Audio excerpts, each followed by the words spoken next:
joined today with the founder of tastytrade, Tom Sosnoff, who today announced that they have launched stablecoin funding for their brokerage product. Really excited to have that live. Tom, what was the genesis? What was the driver of launching stablecoin funding? We just wanted to make it easier and more convenient for more people to fund their accounts. And a lot of that has to do with accounts outside the US, international accounts, and obviously accounts, domestic accounts as well.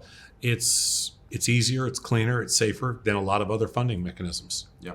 I think often I talk about the distribution of stablecoins as an alternative payment method. If you look at the last year and a half, we now have, I think, close to 750 million people who now have a stablecoin account within their primary account. So that includes Robinhood or Revolut or Nubank in Brazil or PayPal. Sure. And so people now have access to this stablecoin as an APM that they can leverage as an instant real-time funding mechanism that I think we're in the early stages of that being adopted more broadly. Sure. I'm curious, as you think about stable coins, are there particular drivers as well? For example, I know there's been a growth in 24/7 trading in the equities markets. Obviously, that's something that we've dealt with a long time in crypto. But are there some unique aspects in the equities markets right now that we're seeing that could also be a driver for stablecoin funding? Well, speed for sure. Yeah. One of the challenges that brokerage firms have like us is, getting rid of things like ACH fraud and things like that. So I think that the speed of funding, the reduction in fees, basically cutting out like a lot of the big international banks with respect to, fee structure on currency conversions and things like that. I think the stable coins are just faster, cheaper, cleaner. And since there is 24-hour trading now, it's going to introduce, or 24-hour, let's call it, there's always been 24 hours futures trading. Now there's going to be 24-hour stock trading, and eventually you have 24-hour option trading. And what that does is that opens up the world of kind of listed products to the rest of the world that are kind of sleeping when we're open and vice versa.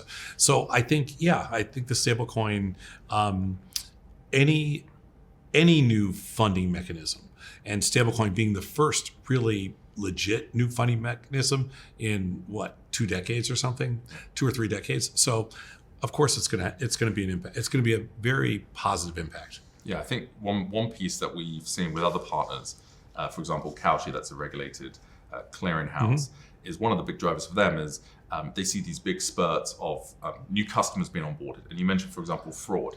It's very hard to build a fraud program with new customers. So you have to effectively limit what they can fund on day one. But if they've become a customer because they want to trade an events-based trading product, that's challenging. Can you maybe talk about what it means for stablecoins to be irreversible? There is no chargeback risk. That can allow you to do bigger limits, for example. Maybe just talk a little bit about that. Well, they have no pullbacks like ACHs do. Yeah. So that's really nice thing. But when you talk about event-based contracts and stuff like that, it's a little different because those are truly centered around different binary events. We're much more volatility focused. Yeah.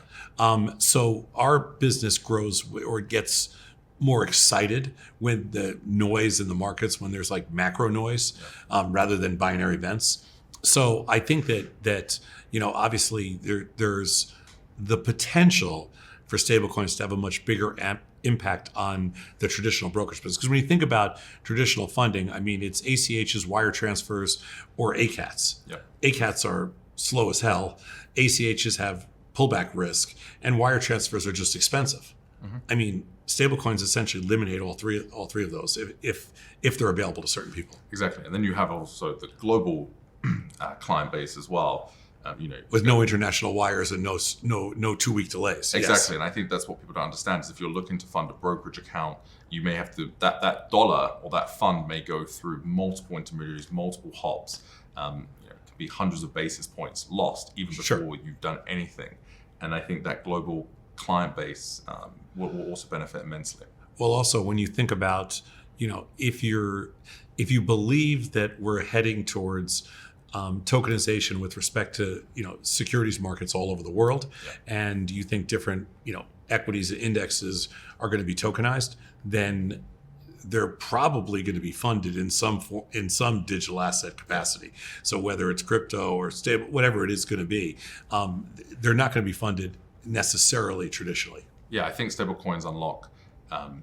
It allows for the payment rails to keep up with the fact that markets are becoming increasingly global, increasingly 24/7, and effectively, I think, will also be disrupted by technology. And the payment rails need to keep up. And I think payment rail funding through stablecoins is one mechanism to do that. There, no doubt about it. Anything that technology can speed up and make safer is going to become dominant. Yeah.